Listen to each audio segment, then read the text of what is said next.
আমরা সব করছি দেশি বিদেশি ঋণের উপরে। কাজে যেটা বোঝা যায় সেটা হলো আমাদের উন্নয়ন হচ্ছে ঋণের অর্থে। এখানে আরেকটা জিনিস আমি স্পিকার বলতে চাই, অনেক সময় শুনি, এটা আমি জাস্ট ক্লারিফিকেশনের জন্য বলতে চাই যে নিজস্ব অর্থায়নের প্রকল্প বাস্তবায়ন এই কথাটার অর্থ কি। আমরা সবসময় যেটা দেখেছি আমাদের দেশে দীর্ঘদিন থেকে ঘাটতি বাজেট হচ্ছে। আমরা কিছু টাকা সরকার পরিচালনার জন্য কিছু খরচ হয়, সেটা আমরা ট্যাক্সের মাধ্যমে উঠানোর চেষ্টা করি। এই ট্যাক্সের টাকা যদি বেশি হয় সেটা দিয়ে যদি আমরা উন্নয়ন ব্যয় করতে পারি তাহলে এটা নিজস্ব অর্থায়নে বলা যায়। সেই হিসাবে কিন্তু বাংলাদেশে দীর্ঘদিন থেকে যেহেতু ঘাটতি বাজেট, আমরা ট্যাক্সের টাকা দিয়ে তেমন উন্নয়ন কোনো সময় করছি না, আমরা সব করছি দেশি বিদেশি ঋণের উপরে। কাজে যেটা বোঝা যায় সেটা হলো আমাদের উন্নয়ন হচ্ছে ঋণের অর্থে। তো সেই অর্থে যদি প্রথম কথা ধরা যায় যে রাজস্বের অর্থে যেটা, সেটা আমাদের নিজস্ব অর্থায়ন, তার বাইরে তাহলে বাংলাদেশ সব প্রজেক্টই নিজস্ব অর্থায়নের বাইরে চলে যায়। আর যদি ধরে নেই যা ঋণটা আমরা নিয়েছি দেশি বিদেশি, এটা আমরা শোধ করছি এবং কাজে এটাও আমাদের টাকা, তাহলে সব প্রজেক্টই কিন্তু নিজস্ব অর্থায়নের আওতায় চলে আসে। এটাতে আলাদাভাবে কোনো একটা প্রজেক্ট নিজস্ব অর্থায়নের আওতায় আসার সুযোগ আছে বলে আমার মনে হয়।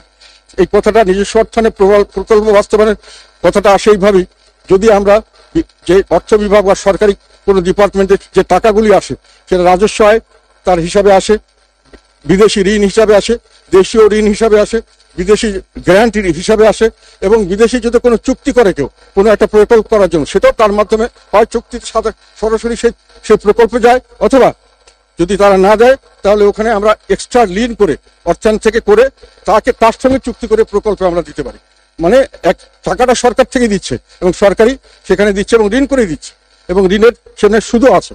এবং যদি আমরা আন্তর্জাতিক অর্থায়ন সংস্থাগুলোর থেকে যদি কথা ধরি, যেমন Asian development bank, world bank অথবা IMF, এরা কিন্তু আমাদের মতো দেশে, উন্নয়নশীল দেশে এবং স্বল্পোন্নত দেশে অনেক কম সস্তা দরে ওরা বড় বড় ঋণ দিয়ে থাকে কতগুলো অবকাঠামো করার জন্য।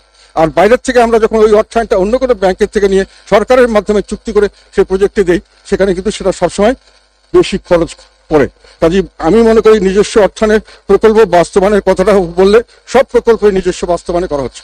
আর যদি না বলতে চান কোনো প্রকল্পই নিজস্ব বাস্তবায়নে করা যায় না। এটা আমার ব্যক্তিগত, আমি যেটা খুঁজে দেখলাম, আমার অনেক থেকে একটা ইচ্ছা ছিল যে ব্যাপারটার অর্থটা ভালো করে দেখবো, সেটার জন্য এটা বললাম। স্পিকার, বাজেট বাস্তবায়ন করতে গিয়ে যদি আমরা বেশি কর আরোপ করতে চাই, মূল্যস্ফীতি হবে।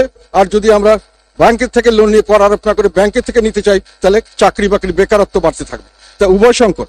সেজন্য আমরা মনে করি, এবং অনেক অর্থনীতিবিদ এখানে বলেছেন যে উন্নয়ন বাজেটটা এবার কমানো উচিত ছিল।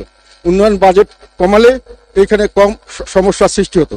এটা যদি উন্নয়ন বাজেট নিয়ে আমরা আরো বাড়াই তাহলে এই সমস্যা আমরা কোনো সময় সমাধান করতে পারবো না। একদিকে ইনফ্লেশন হবে, আরেকদিকে বেকারত্ব হবে, যে সমস্যা আছে এটা আরো সামনের দিকে দীর্ঘায়িত হবে।